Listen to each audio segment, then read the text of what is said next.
큰 자리에 초대해 주셔서 정말 감사드리고요. 우리 김용규 이사장님, 또 최진영 사장님도, 위성락 의원님 감사드립니다. 저는 사실은 트럼프 당선을 예측을 했던 사람으로서 근데 사실 굉장히 크게 큰 차이로 당선될 거다 이렇게 생각을 했습니다. 아마 제가 생각할 때는 지금 이 시대가 좌우 이데올로기 이런 추상적인 명분 이런 것보다는 사람들이 전쟁으로 인한 그 에너지난, 또 식량난, 그래서 그런 어떤 경제적 고통에 굉장히 어려움을 많이 겪고 있기 때문에 전 세계 사람들이, 미국인들도 마찬가지고요.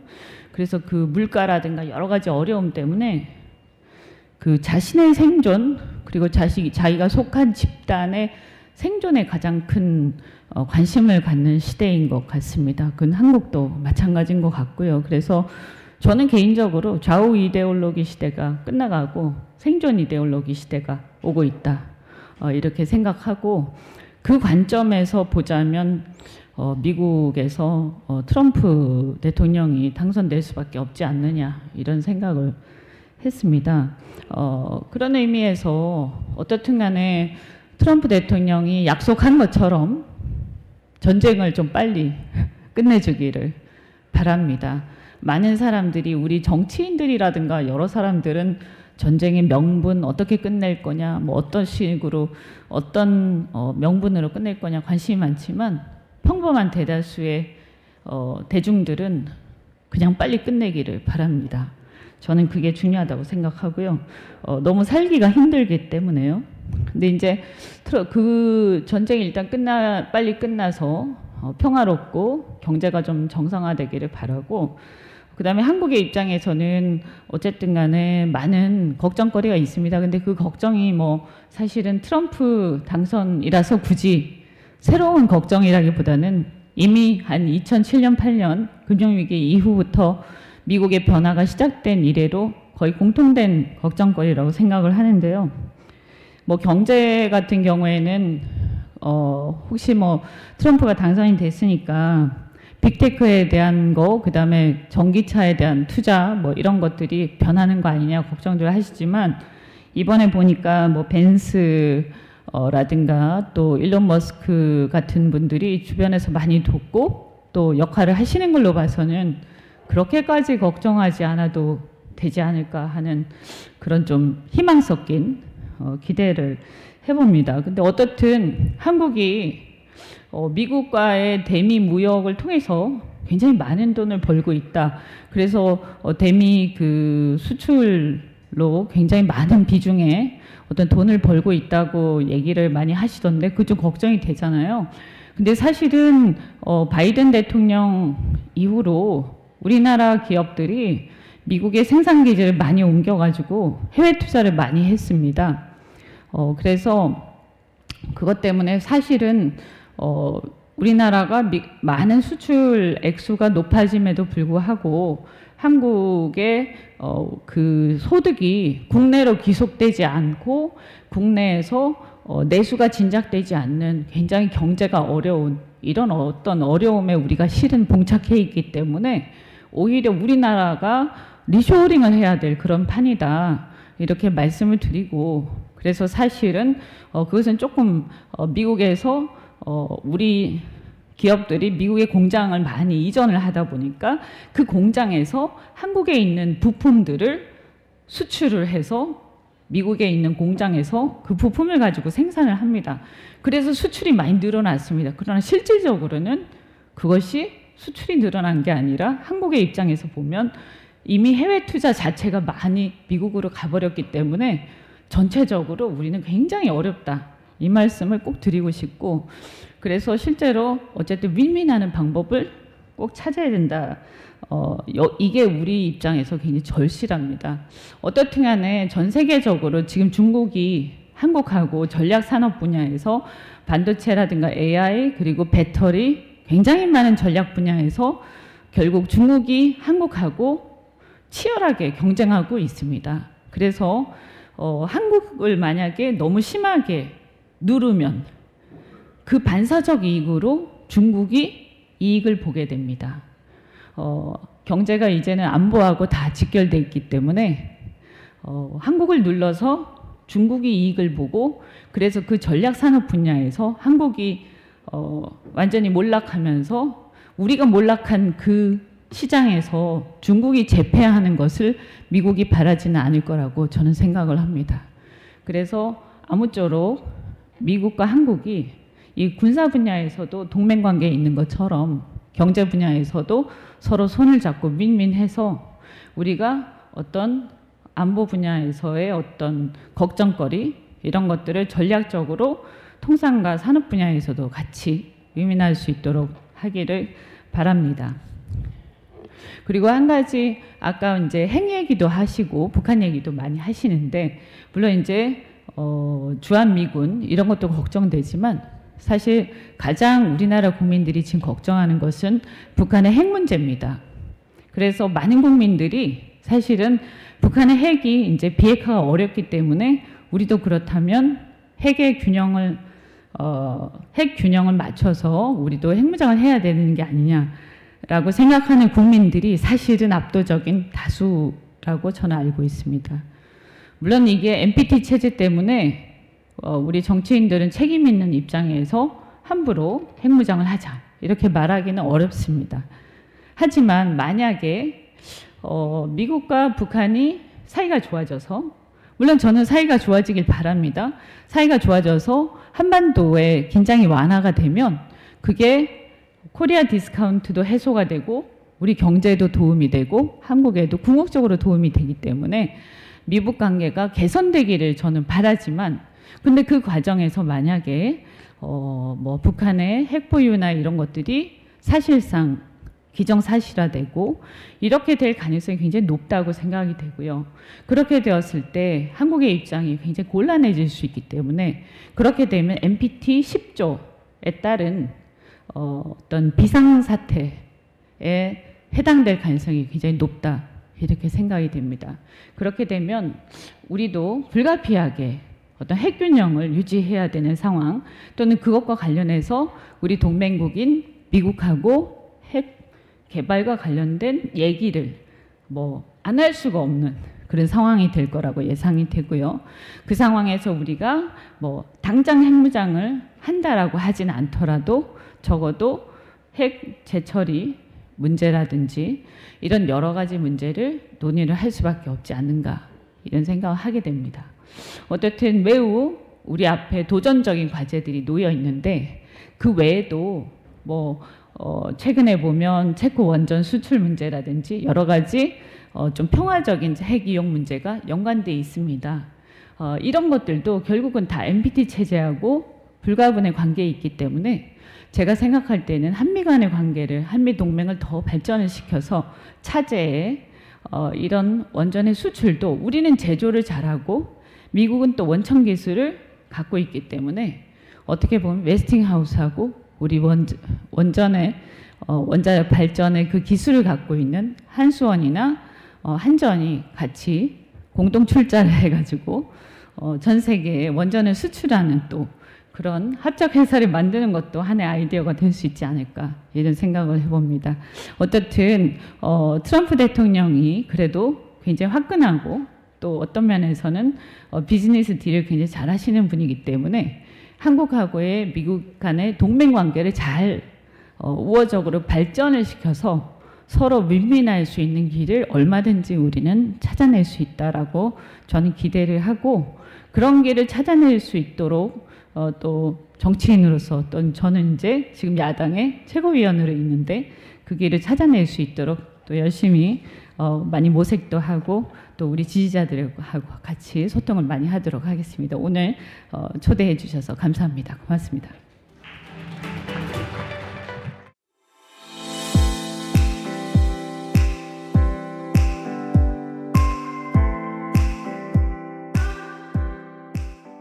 안녕하세요. 특별 연설이라고 이렇게 뭐 이야기를 하셨습니다만은 제가 특별 연설이라기보다도 제가 오늘 이 자리에 나오게 된 것은 방금 소개를 받았습니다만은 지난 5월에 트럼프의 귀환이라고 하는 책을 썼기 때문입니다. 제목을 트럼프의 귀환이라고 이렇게 했더니만 당신이 바로 이 트럼프의 귀환을 예측한 거 아니냐. 당신 참 귀신까지 잘 맞췄다. 그러니까 나와서 얘기를 좀 해달라. 이런 식으로 돼가지고 제가 이렇게 나오게 됐을 것 같습니다. 그런데 제가 실제로 그러면 트럼프의 지난 5월에 트럼프의 당선을 예측을 했었느냐? 솔직히 말씀드려서 그렇지는 않습니다. 그렇지만 그 당시에 제가 이걸 트럼프의 귀환이라는 제목으로 쓸 수 있었던 이유는 있습니다. 그 당시에 제가 보기에 트럼프는 그 2020년 선거에서 지고 2021년 1월 6일 의사당 난입 사건을 사주하고 난 다음에 바로 이제 후임자의 그 취임식에도 참석하지 않고 말하려고 플로리다로 내려 가버렸지만 그 이후에 1년, 2년도 채 안 되어서 정치적으로 재기를 했습니다. 그리고 금년에 제가 책을 쓸 무렵쯤 되면 트럼프는 이미 공화당의 대선 후보가 되어 있었고, 그 다음에 정치적으로 공화당을 완벽하게 장악을 했었고, 또 그건 뭐 상원도 마찬가지고 하원도 마찬가지였습니다. 하원에서는 프리덤 코커스라는 걸 통해서 하원을 거의 마음대로 이렇게 이제 통제를 하고 있는 정도였고, 또 공화당 위원회라고 하는 거 있지 않습니까? 당이죠. 그 당의 공동 의장으로 자기 둘째 며느리를 이렇게 임명을 할 정도로 정치적으로 공화당에 대한 완벽한 장악력을 그렇게 행사하고 있었습니다. 그리고 그때쯤에는 이미 니키 헤일리 그 경쟁자로 당 경선에서 나왔던 니키 헤일리도 이제 두 손을 들고 사퇴를 하고 물러났죠. 그러니까 당내에서의 게임은 완벽하게 끝났던 겁니다. 그래서 제가 보기에는 그때 2021년에 마랄라고로 내려갈 때 누가 이 트럼프의 정치적인 재기가 가능할 수 있으리라고 생각했을까? 미국 내뿐만 아니라 국제적으로도 아무도 이 트럼프가 다시 이렇게 컴백할 수 있을 거라고 생각하지 않았을 거다. 그런데 트럼프는 그것을 해냈어요. 그리고 열광적인 이 지지자들을 확보를 한 거예요. 그죠? 그래서 제가 보기에는 트럼프는 이번 대선 결과에 관계없이 이미 귀환한 거다. 그래서 제가 뭐 책 제목에 트럼프의 귀환이라고 이렇게 한들 틀린 것은 절대 아닌 것 같다. 저는 그렇게 생각을 했었습니다. 제가 그렇게 했었습니다만은 그리고 좀 그 전에 미리 제가 말씀드리는데 오늘 제가 여기서 말씀드리려고 하는 것은 뭐 지금까지 토의를 쭉 해오신 이 뭐 외교안보 현안이나 통상 현안이나 이런 거에 대한 거는 전혀 관계없이 저는 제가 오늘 맡은 미션은 그냥 현재 이 트럼프라는 현상, 트럼프의 등장, 이게 그리고 트럼프가 표방하는 이 대외 정책들이 어떤 국내적인 맥락에서 이루어지는 것인지, 도대체 트럼프는 어떤 사람인지, 트럼프가 얘기하는 정책의 이 속뜻이 뭔지, 이런 거를 좀 최대한 짧은 시간 안에 20분으로 제가 알고 있습니다만 그 안에 설명을 좀 드리고, 그렇게 함으로 해서 우리가 그 맥락을 이해한 바탕 위에서 트럼프의 대외 정책을 보고 거기에 대한 대응책을 수립하는 것이 좋겠다 하는 뜻에서 초점을 거기에 맞추도록 하겠습니다. 트럼프에 대해서 우리 한국에서도 그렇고 뭐 국제적으로도 그렇고 미국 내에서도 그렇고 누가 될 것이냐라고 하는 이 문제에 대해서 대부분의 유력한 매체들은 해리스가 이길 거다. 그러니까 치열한 경합이다. 이건 정말 치열한 경합이다. 그리고 또 해리스가 우세하다. 이런 의견이 대다수였습니다. 잠깐 10월에 트럼프가 조금 약진하고 있다라고 하는 얘기도 나왔지만 나머지 대부분의 얘기는 해리스가 우세다라고 이렇게 나왔었거든요. 그런데 한번 잘 이렇게 생각을 해보면요, 이 트럼프가 아니라 해리스가 우세하다라고 하는 것, 이 민주당이 우세하다라고 하는 이 미국 내의 예측이 2016년에도 있었고, 그 다음에 2020년에도 있었죠. 그리고 이번에 2024년에도 마찬가지로 있었습니다. 그런데 2016년 틀렸죠. 그 다음에 2020년 틀렸죠. 그리고 이번에 또 틀렸어요. 2016년 그냥 힐러리 클린턴이 이긴다고 그렇게 얘기를 했었는데 모든 언론기관이 거의 공통적으로 얘기했지만 결국 트럼프가 이겼어요. 2020년 어마어마한 격차로 바이든이 이길 거라고 했지만 격차가 요것만큼밖에 안 됐었어요. 이번에 해리스가 오히려 우세하다, 박빙이다 그랬지만은 막상 이렇게 열어놓고 보니까 트럼프가 오히려 경합주 7개를 다 휩쓸었고, 그 다음에 전국적인 투표에서도 앞서는 그런 결과가 나왔었죠. 그리고 우리는 지금 이상하게 생각하고 있는 겁니다. 미국에서 이 여론조사를 했던 사람들도 다들 이상하게 생각하고 있죠. 머리를 극적거리면서 왜 그랬을까? 이 오류가 어디에서 나왔을까? 하는 얘기를 하고 있는 거죠. 한 가지 이제 가설로서 제시되고 있는 것은 뭐냐 하면 미국에서도 언론이 이미 양극화되어 있다. 그리고 이 양극화 때문에 일종의 편향성이 내재되어 있다. 이런 얘기들이 지금 이제 나오고 있습니다. 예를 들면 이번에 우리들에게 미국의 이 대선 판도에 대해서 전해준 매체들이 주로 누굽니까? 뉴욕타임스, 워싱턴 포스트, CNN 이런 것들이죠. 우리는 지난 몇십 년 동안 이 뉴욕타임스, 워싱턴 포스트, CNN은 정말 공정하고 객관적인 언론들이라고 이렇게 들어왔고 지금까지도 우리는 그렇게 이제 믿고 있었던 거죠. 그런데 이걸 미국의 정치 지형 속에 지금 놓고 딱 보면 뉴욕타임스, 워싱턴 포스트, CNN 다 민주당의 경사가 돼 있죠. 뉴욕타임스는 사설에서 해리스를 지지한다고 이렇게 게재를 했고, 워싱턴 포스트는 그 제프 베조스 오너가 이걸 하지 마 이렇게 하니까 사설 게재를 못했죠. LA 타임스도 마찬가지입니다. 해리스 지지 사설 게재를 하려다가 그 오너가 이걸 못하게 해가지고 못했죠. 그러니까 우리가 많이 알고 있던 이전까지 객관적이고 공정하다고 생각했던 전통적인 정말 그렇게 했던 이 기관들이 지금은 이미 민주당 쪽에 이렇게 경사가 되어 있는 거죠. 트럼프가 보기에, 제 얘기가 아니고 트럼프가 보기에 미국의 여론 중에 쓸만한 것은 팍스뉴스 하나밖에 없습니다. 팍스뉴스가 그냥 객관적이고 공정한 보도를 하고 있는 거예요. 나머지는 다 페이크 뉴스예요. 그죠? 기억하시죠? 2017년에 트럼프가 취임하고 난 뒤에 프레스 컨퍼런스 했지 않습니까? 거기에서 그냥 되게 부딪힌 게 뭡니까? 뉴욕타임스하고 CNN이죠. 그죠? 너네들 나가. 그죠? 너네들 완전히 페이크 뉴스야. 이렇게 얘기를 했었던 거거든요. 그때부터 이 CNN, NYT, 그다음 WP 이거는 이미 트럼프와 반대편에 서 있었고 그쪽에서는 트럼프를 집요하게 공격하는 그런 이 양분 현상이 만들어져 있었죠. 팍스뉴스 하나가 트럼프 편에 서 있었습니다. 그런데 팍스뉴스 하나만이 아닙니다. 트럼프를 지지하는 많은 매체들이 있어요. 실제로 미국에 있어요. 여러분들 혹시 뉴스맥스라고 하는 거 들어보셨어요? 못 들어보셨죠? 원 아메리칸 뉴스 네트워크 들어보셨습니까? 아니죠. 럼블이라고 하는 거 들어보셨습니까? 못 들어봤죠. 그 다음에 혹시 브라이트바트 뉴스라고 하는 건 들어보셨을지 모르겠어요. 이건 2016년, 2017년에 한번 떴거든요. 그때 스티브 배넌이라고 하는 꼭 산적처럼 생긴 이 사람이 운영하던 이 뉴스 네트워크인데 이게 트럼프에 대한 열렬한 지지를 하는 그런 네트워크였죠. 이 브라이트바트가 이번에도 완전히 그냥 트럼프를 위한 그냥 군중들을 이렇게 결합을 하고 있었거든요.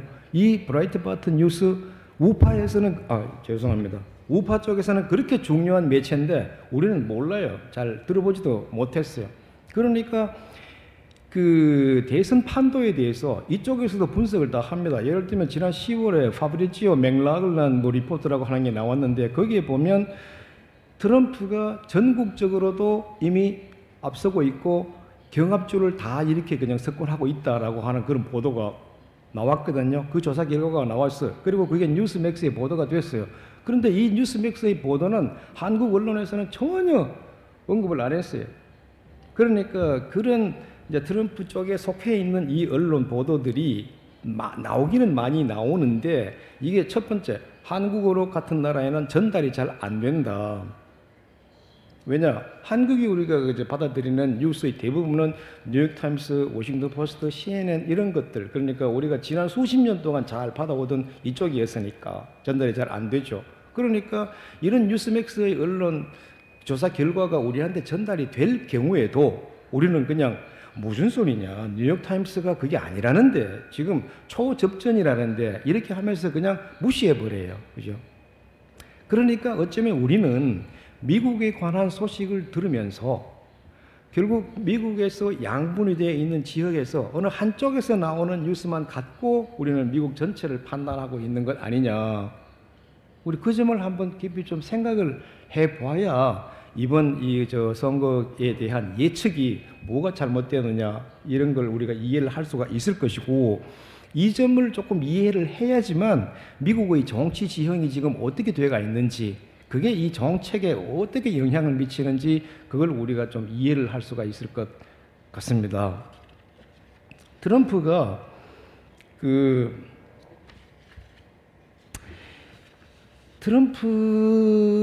우리에게 알려진 트럼프는 보면 이미지가 참 좋지 않아요. 그냥 막말 막 하죠. 그냥 뭐 섹슈얼 하라스먼트 이런 것 때문에 그냥 맨날 소송을 당하죠. 그 다음에 또 4건의 형사 고발 사건에 휘말려 있죠. 그냥 이러니까 트럼프에 대한 이미지는 안 좋죠. 도대체 대통령으로서의 처신에 안 맞는다, 이 사람은. 그런 식으로 해가지고 알려져 있고, 특히 한국에서는 2017년에 대통령이 되자마자 방위비 분담금 5배 내 이렇게 이제 했는 거, 그것 때문에, 그리고 뭐 주한미군 철수 이런 얘기가 탁 나오니까 이거 이상한 사람이다, 이건 한국하고는 완전히 그냥 반대쪽에 서 있는 사람이구나, 이런 식으로 해가지고 트럼프에 대한 이미지는 참 좋지가 않습니다.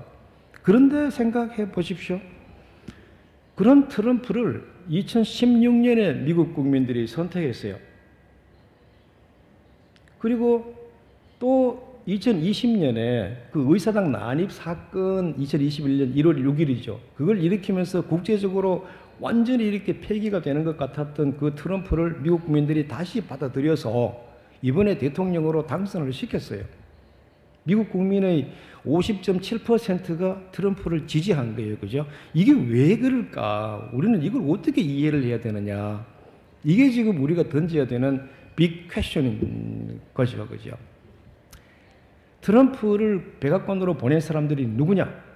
2016년에도 그랬고, 이번에 2024년에도 그랬고, 트럼프를 백악관으로 보낸 사람들, 미국 중서부, 우리가 소위 얘기하는 이 러스트 벨트에 살고 있는 저학력, 백인, 남성, 노동자, 이 사람들이 핵심이었어요. 이 사람이. 이번에도 트럼프가 가장 역점을 두어서 공략한 이 유권자 계층이 바로 이 사람들이었고, 반면에 해리스가 가장 역점을 두어서 공략한 유권자 계층은 여성, 중산층, 그 다음에 소수인종 뭐 이렇게 돼 있었어요. 그리고 주로 전문직이 많이 있었고, 그러니까 이게 보면 거의 극단이죠. 그죠? 인종 면에서 거의 양쪽으로 갈라져 있고, 남녀에서 이렇게 갈라져가 있고, 생활 수준에서 갈라져가 있고, 교육에서 트럼프의 지지자들은 고졸 이하가 많고, 해리스 지지자들은 대졸 이상이 많았습니다. 이 4가지 부류에서 이 양쪽이 이렇게 많이 갈라져 있는 거예요. 그러니까 보기에 따라서는 미국이 지금 두 쪽이 나가 있다고 얘기해도 결코 틀린 말은 아닌 거죠. 2016년에 그때 선거에 나와가지고 그 트럼프가 했던 얘기들이 있습니다. 그 백인들, 그 당시에 거기 사는 사람들이 어땠느냐. 그 사람들이 지금 우리가 러스트 벨트라고 얘기하는 이곳이 원래 미국의 산업 중심지였죠. 철강 산업, 자동차 산업이 거기에서 발달해 있었고, 5대5 바로 남쪽에 여기 말이죠. 그런데 이것이 동아시아에서부터 값싸고 품질 좋은 제품이 몰려오면서 한국, 일본, 중국 거기에서부터 공산품이 몰려오면서 여기에 있던 제조업이 그냥 몰락하기 시작합니다. 뭐 제조업이 몰락하고 난 뒤에 그 자리에 남아있던 일자리, 이건 또 더 낮은 임금에도 일을 하겠다라고 하는 이민자들이 들어와서 차지해 버려요. 그죠? 그러면 그때까지 참 중산층으로 이렇게 잘 살아가고 있던 이 미국의 백인 공동체가 이제 세계화 과정에서 몰락하기 시작합니다. 그리고 그 자리에 알코올, 마약 이런 것들이 들어가는 거거든요. 이거를 가장 절절하게 그려낸 소설이 하나 있었죠. 2016년에 이번에 부통령으로 당선된 J.D. 펜스라고 하는 분이 내놓은 책, 책 제목은 힐빌리 엘레지라고 하는 거였죠. 바로 이 러스트벨트의 몰락을 자기의 체험기로서 회고록으로서 그렇게 내놨고 이게 뉴욕타임스의 베스트셀러 목록에 올라가지고 거의 반년을 계속합니다. 그리고 2020년에는 넷플릭스가 이걸 영화로까지 만들어서 이렇게 돌렸습니다. 이 사람들이 2016년에 트럼프를 백악관으로 보냈었어요.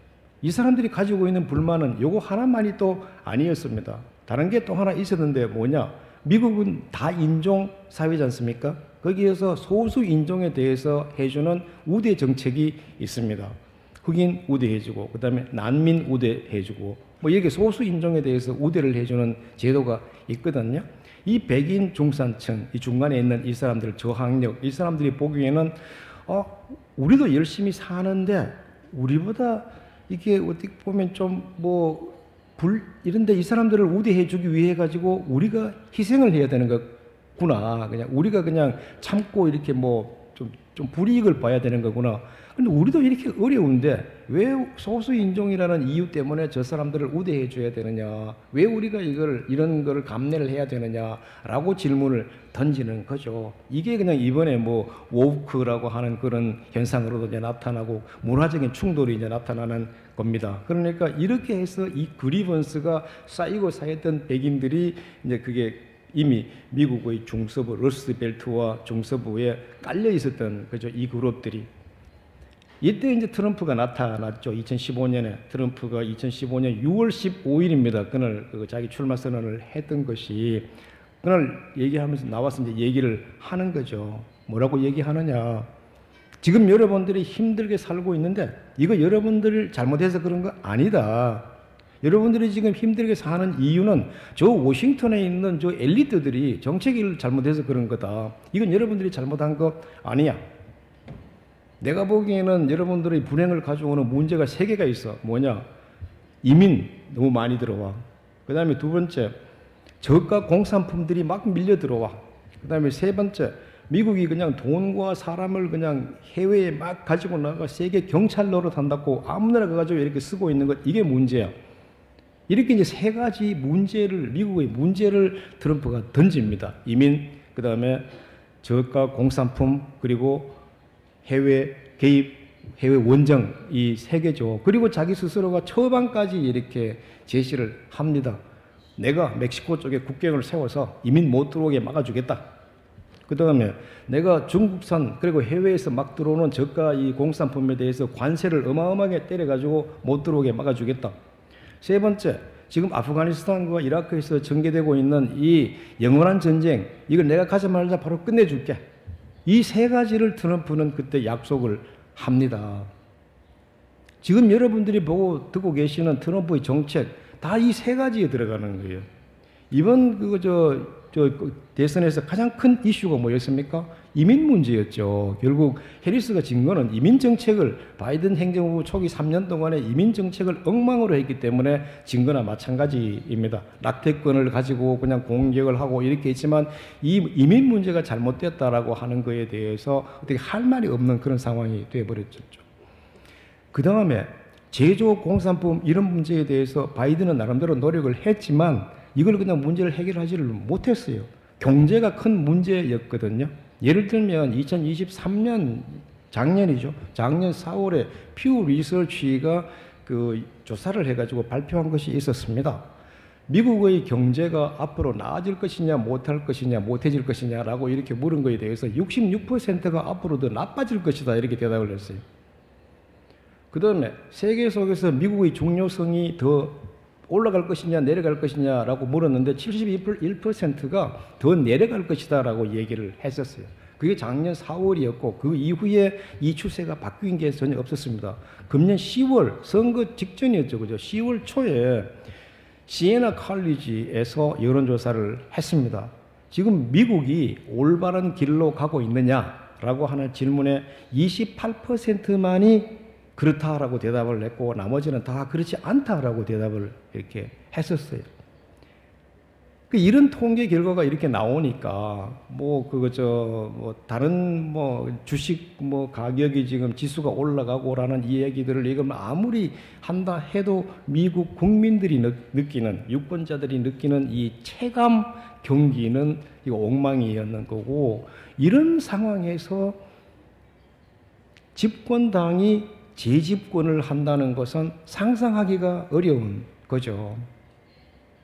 해리스가 아무리 변화와 이 희망이라는 메시지를 이렇게 던져도 트럼프가 던지는 이 분노라고 하는 이 메시지를 덮지를 못한 거예요. 트럼프의 메시지는 계속해서 2016년에도 그랬고 이번에도 그랬고 분노와 공포였어요.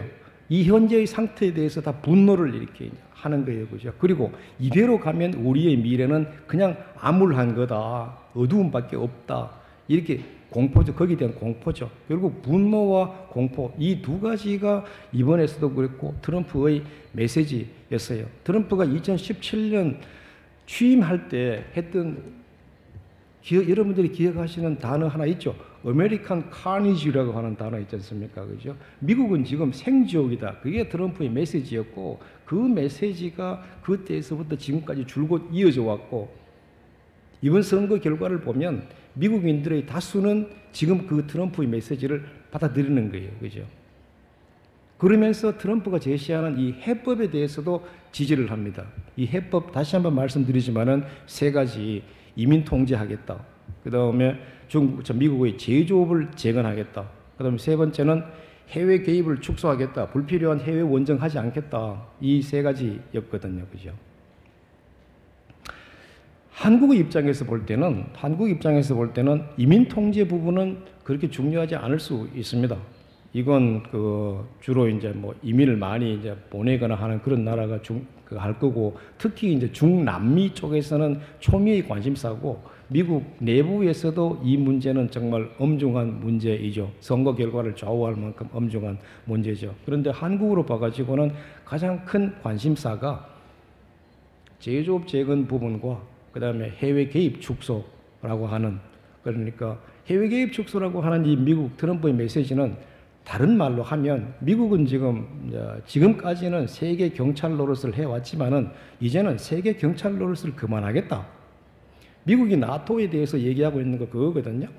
우리가 세계 경찰 노릇, 유럽에서의 세계 경찰 노릇 우리 더 이상 못하겠어. 이제는 너네들이 스스로 너네들의 안보에 대해서 책임을 져. 이 얘기를 하는 거고, 지금까지 트럼프는 유럽의 나토 회원국들에게 GDP의 2%까지 국방비로 지출을 해달라고 그렇게 요구를 했다가 올해에 그 2% 목표가 달성이 됐어요. 그러니까 트럼프는 다시 이 목표를 올립니다. 바를 올려가지고 3%의 GDP를 국방비로 지출해달라 이렇게 얘기를 하고 있는 거죠. 무슨 얘기냐? 이제는 너네들의 안보를 너네들이 책임을 져라. 핵우산을 제외하고 나머지 지상전에서 러시아를 감당하는 것은 이제 너네들이 알아서 해라. 너네들이 힘으로 해라. 이 메시지거든요. 이 메시지가 동아시아에서 한국에 어떻게 적용될지는 우리가 좀 두고 봐야 됩니다. 아직까지 명확하게 트럼프가 이 동아시아에서 이 해외 개입 축소라는 메시지를 어떻게 실행에 옮길지를 얘기하지 않았으니까. 그리고 그냥 던져놓은 화두는 있죠. 방위비 분담금 한국이 올려라. 그 다음에 주한미군 철수할 수도 있어. 그 다음에 나는 김정은을 만나서 대화를 할 거야. 이런 게 한반도와 관련해서 트럼프가 던져놓은 세 가지의 화두죠. 이제 앞으로 이 세 가지의 화두를 중심으로 해서 트럼프가 동아시아, 특히 이제 한국과의 정책을 앞으로 이제 움직여 나가지 않을까. 이 세 가지를 어떻게 결합하느냐에 따라 가지고 한국에 대한 정책이 구체화되지 않을까. 저는 그렇게 보고 있습니다.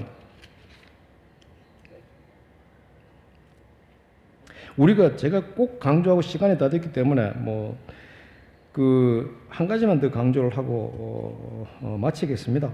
우리가 유념해야 될 것, 지금 트럼프의 선거 결과는, 이번 선거 결과는 트럼프의 이 메시지를 미국민의 절반 이상이 지금 받아들이고 있다라고 하는 것. 그리고 두 번째는 이미 미국의 민주당도 트럼프의 이 메시지의 대부분을 지금 스스로 당 규정으로 소화하고 있는 거다. 이민 정책 거의 그대로 이번에 다 받아들이기로 했고, 이번 선거운동 중에 트럼프가 뉴 아메리칸 인더스트리얼리즘이라고 하는 걸 정책을 발표를 했는데, 국내 제조업 재건과 관련해서. 그다음에 해리스가 내놓은 게 New Industrial Policy for the Middle Class라는 거였어요. 이름은 꽤 다른 것 같죠. 그런데 두 가지를 놓고 비교를 해보면 뭐가 차이가 있는지 사실 그 차이점을 찾기가 어려울 정도입니다. 그러니까 국내 산업을 재건해야 되겠다라고 하는 부분에 두 당이 이미 다 합쳐가 있는 거죠. 그 다음에 해외 개입 축소 부분, 바이든 대통령이 동맹을 엄청나게 강조를 많이 했었죠. 그런데 이제 이것이 실제로 이제 어떻게 나타날 것이냐, 미국이 이 동맹 체제를 유지하고 강화하는데 얼마만큼의 자원을 투입할 것이냐라고 하는 부분은 앞으로도 우리가 좀 두고 봐야 될 부분인 것 같고, 한국은 어떤 상황에서 들어간지 그런 것들을 좀 유념해야 될 것 같습니다. 마지막으로 제가 적어온 거 하나만 그냥 읽어드리면, 미국이 세계 경찰 역할을 하지 않겠다고 하면 지금까지 거기에 익숙해져 있던 많은 나라는 새로운 질서를 이해하고 수용하는데 애를 많이 먹을 것입니다. 한국도 마찬가지입니다. 그렇지만 피할 수 없으면 적응을 해야 합니다. 전환기를 넘기는데 70년 한미동맹의 폭과 깊이가 힘이 되어 줄 것이라고 믿습니다. 마치겠습니다. 감사합니다.